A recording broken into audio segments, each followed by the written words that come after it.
It's a great privilege for me to introduce the speaker, Dr. Palanivel Thiagarajan. Worked as an international investment banker for many years, including leadership roles at Lehman Brothers and Standard Chartered Bank, where he served as a senior managing director of financial markets. But prior to his banking career, his career spanned academia, industry, and uh, research. So he's probably now that he's serving as a Minister for Finance and Human Resource Management in the Tamil Nadu government. His career has actually spanned all the three segments, stakeholder segments that we spoke about. We are truly honored for you to be here for this event, Dr. Rajan, and look forward to hearing from you. Over to you. Thank you very much. Thanks for that very kind introduction. I apologize, I thought I was later in the sequence, so I'm a bit caught unawares.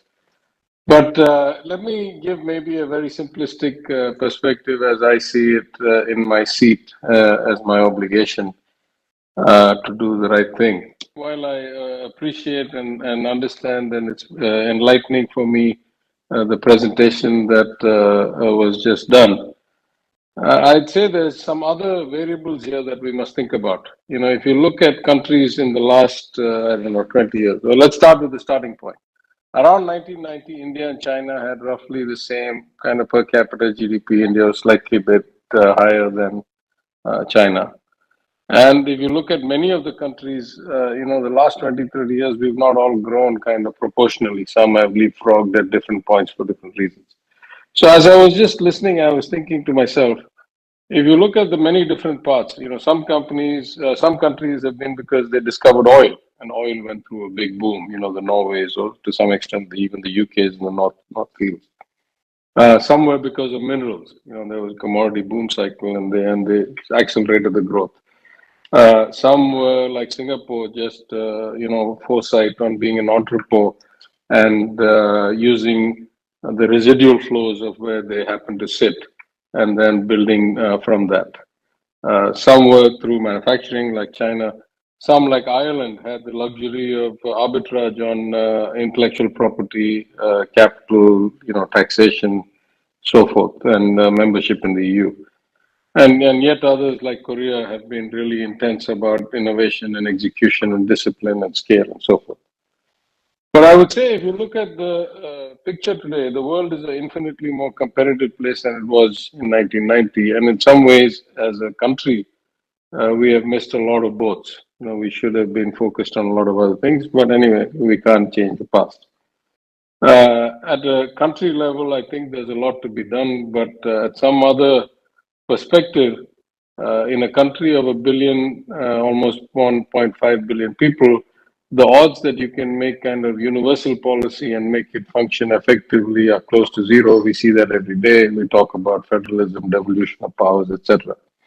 So I agree that we should be looking at our, level of scale, level of operation, and see what we can do about it. And as mentioned by our friend from McKinsey, Tamil Nadu has many advantages. We have a relatively highly educated kind of population, relatively broadly educated population, which in itself is a desirable thing. We have relatively high per capita income. We have relatively high per capita consumption. We have relatively low Gini coefficient, much more equitable distribution of wealth. We have a lot of people going to colleges and so forth. There's some pluses and minuses from that. But I was at a CII event, I think about 10 days or 2 weeks ago, organized by the IT department, among others. And I made a couple of points that I'll just try to build on today. I think the job as government for us, and I don't want to impinge on my honorable colleagues, more detailed plans. So I'll just talk philosophically. My esteemed colleague will talk more in detail because he's in the industry space. But from our perspective, I really think there are 4 or 5 things we ought to do, and we're certainly focusing on them. One, much like anything else, ease of doing business. get government out of the way, remove the number, without compromising environmental and other kind of considerations, get government out of the way, remove the number of filings and requirements and licenses and approvals and all that. And we have an active program to keep cutting those down. I think we have removed a few hundred forms, and we have a few, I don't know, about 1,000 more to go. Where we need to make entrepreneurs in general and startups in particular much more kind of comfortable that they can proceed without having the government interfere and at best slow things down and at worst become rent seekers or kind of license raj. More important than that, I think, is the creation of ecosystems of excellence or professionalism. And I think that is really what separates kind of real innovation and real leverageable, scalable things from the mundane. And in my experience in industry, that was really what separated the big winners on any given day or any given year. It is the culture and the people and the average work ethic, the average kind of, what can I say, endeavor for the peak. That really creates the opportunity. And though as a government, we are a bit removed, one or two steps removed, certainly we can find institutions like the IIT Research Park, which I've seen, and encourage them in every way possible. For example, we have given our land relatively very low cost land for the setting up of that park, and then it's a huge win. We do that again, and we do more like it. So I think we should try to focus on creating clusters of such excellence, such professionalism, such mindsets.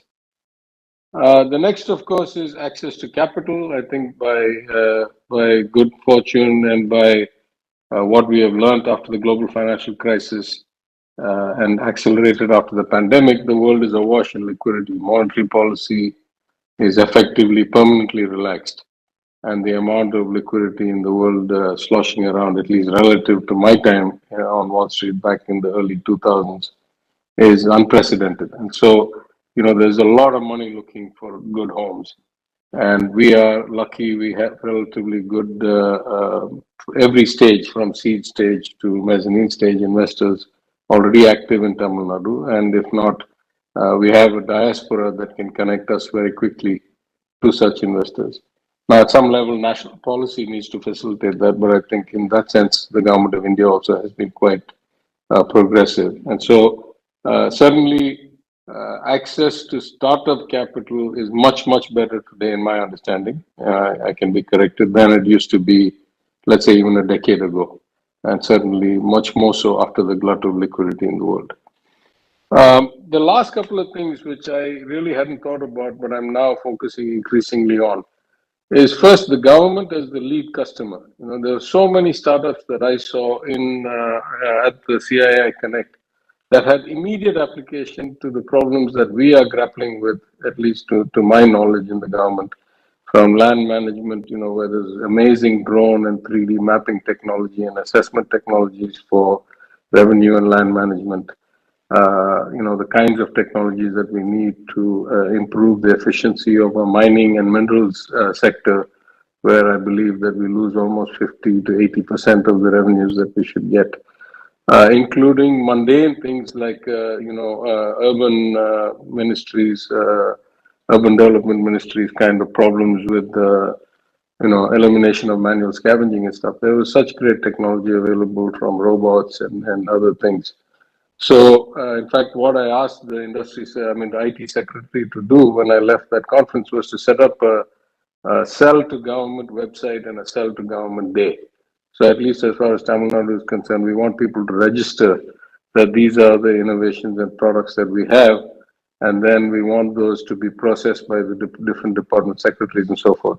And then we want to have like a sell day where they come and they showcase their technologies, and we get 2 or 3 levels of officers and ministers in, and we figure out which ones can be immediately adapted and put in.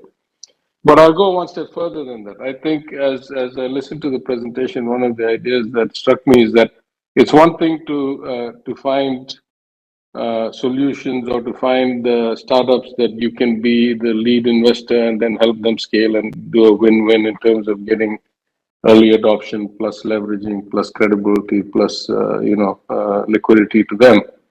It's another thing for us to instigate innovation, and I think there are so many problems we have that are unique to our time, unique to our conditions, unique to our situation.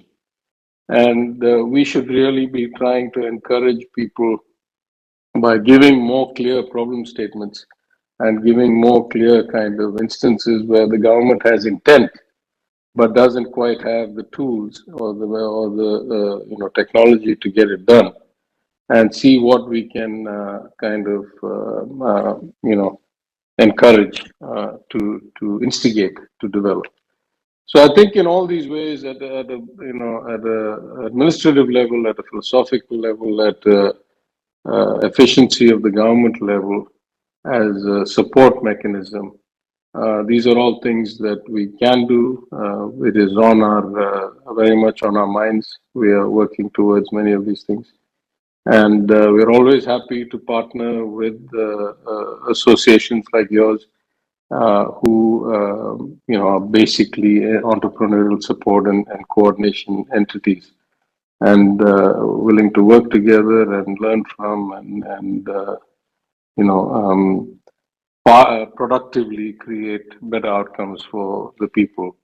We came to politics because we want to improve people's lives, and this is certainly easy, high leverage, high return way of doing that.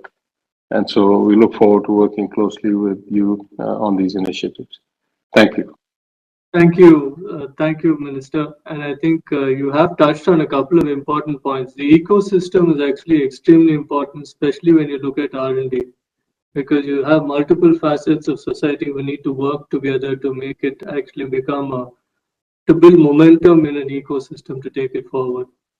I also am very encouraged by the words you spoke about government-related problems of the state, that we should probably focus on R&D, and I'm sure that some of academic and industry collaborations could work on that. So thank you a lot.